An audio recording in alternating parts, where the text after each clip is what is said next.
Meus amigos, o que o Japão acaba de fazer não é apenas uma modernização naval, é um terremoto estratégico no coração do Indo-Pacífico. Depois de mais de 80 anos afastado do mundo dos porta-aviões, Tóquio decidiu cruzar uma fronteira que parecia para sempre enterrada desde 1945. O Izumo e o Kaga, dois navios que nasceram como porta-helicópteros, agora entram na fase final de operação dos caças F-35B. E isso reacende memórias, cicatrizes e medos que dominam desde a Segunda Guerra Mundial. Mas antes, se inscreva no canal, ative o sininho das notificações e deixe o like no vídeo.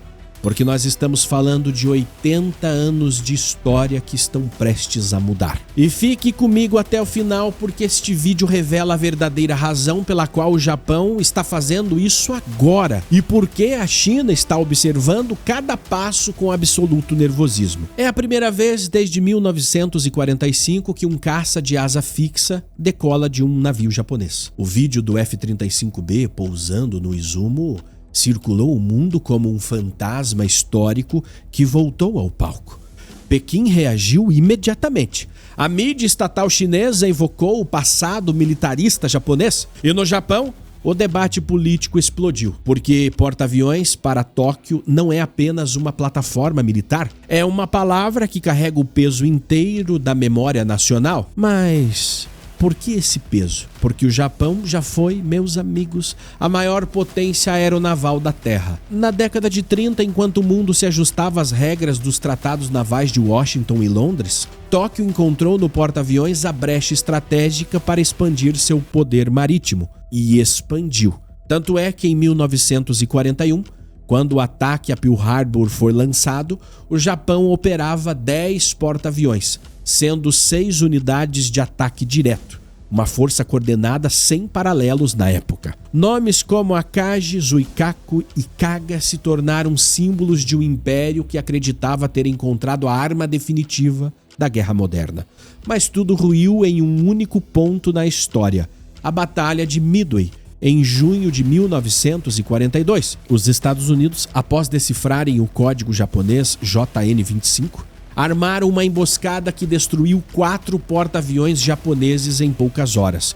O Akagi e o Kaga explodiram nas chamas. A elite da aviação japonesa foi perdida e, a partir dali, o jogo do Pacífico mudou de mãos. O Japão não tinha indústria para repor navios, não tinha petróleo, não tinha pilotos suficiente e não tinha tempo. A Marinha Imperial sangrou até desaparecer. A partir de 47, com a Constituição pacifista, o Japão renunciou à guerra ofensiva. Porta-aviões se tornaram um tabu absoluto, institucional, moral, cultural, durante décadas. Nenhum político japonês ousou sequer pronunciar a palavra porta-aviões sem causar choque. O país criou a Força de Autodefesa Marítima, mas sempre focado em defesa costeira, guerra antissubmarino, navegação segura e não ataque. Não projeção de poder. Mas, meus amigos, o mundo mudou. A China cresceu, a Coreia do Norte se armou e é uma potência nuclear. O Pacífico se tornou o centro das tensões do século XXI.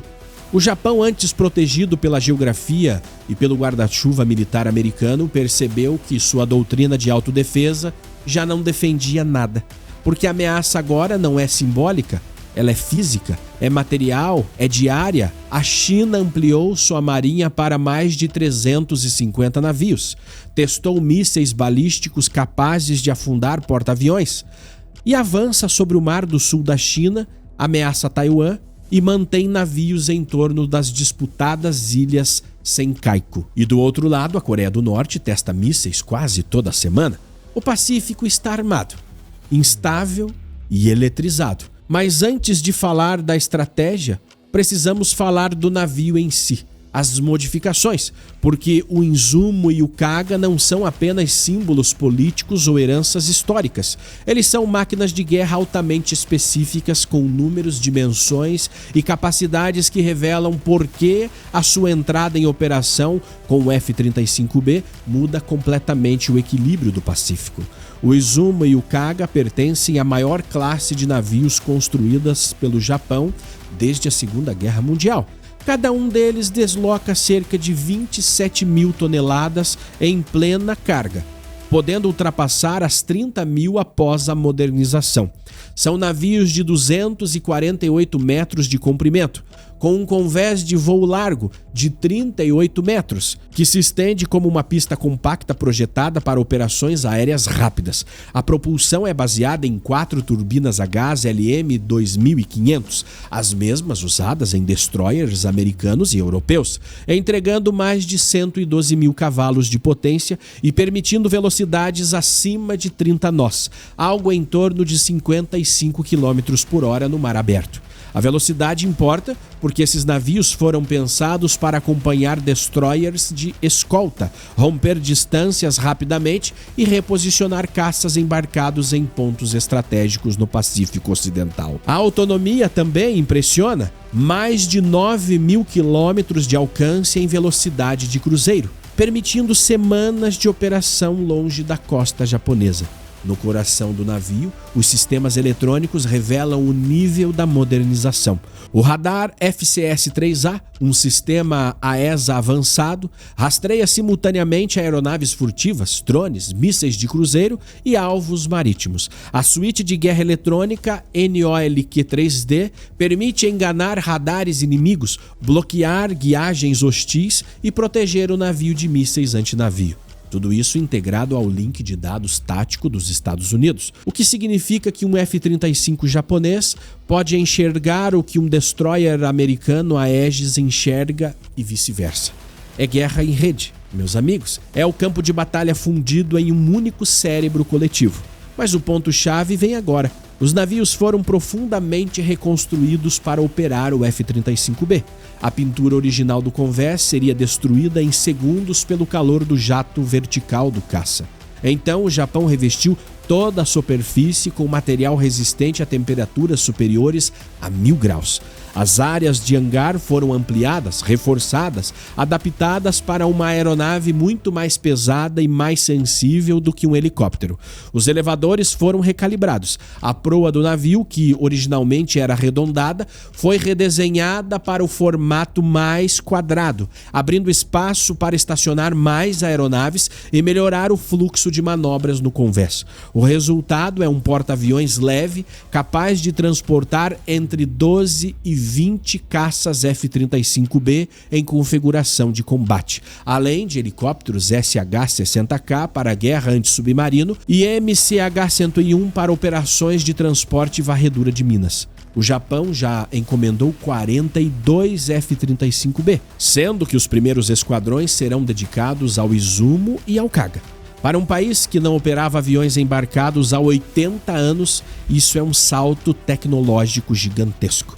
O armamento próprio do navio é principalmente defensivo. 2 baterias CM-RAM protegem contra mísseis de cruzeiro. 2 canhões Phalanx civis formam a última barreira contra alvos supersônicos que se aproximam a curta distância.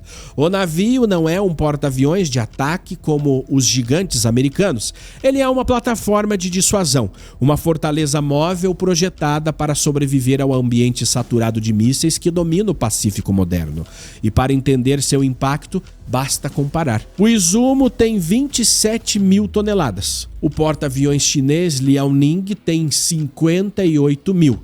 O americano da classe Nimitz tem 100 mil toneladas. Mas o que importa não é o tamanho, é a qualidade da asa aérea.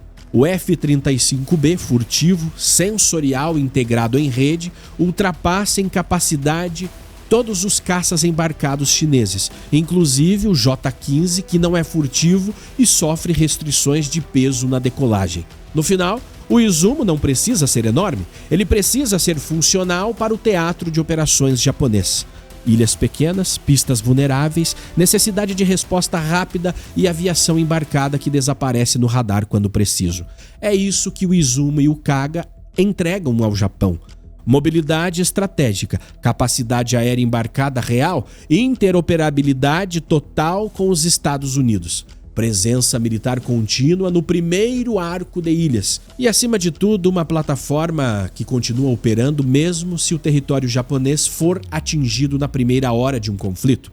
O Japão não está construindo porta-aviões para repetir o passado imperial. Não, está construindo portas de dissuasão para impedir o futuro que teme, porque Tóquio sabe que na primeira hora de um conflito no Pacífico, pistas terrestres serão atacadas, bases aéreas podem ser destruídas, mas um porta-aviões pode se mover, pode desaparecer no horizonte, pode sobreviver onde pistas não sobrevivem. A China reagiu e a preocupação não é emocional, é estratégica. Com os porta-aviões japoneses operando caças F-35B, o Japão fecha buracos no cinturão de contenção construído pelos Estados Unidos no Pacífico Ocidental.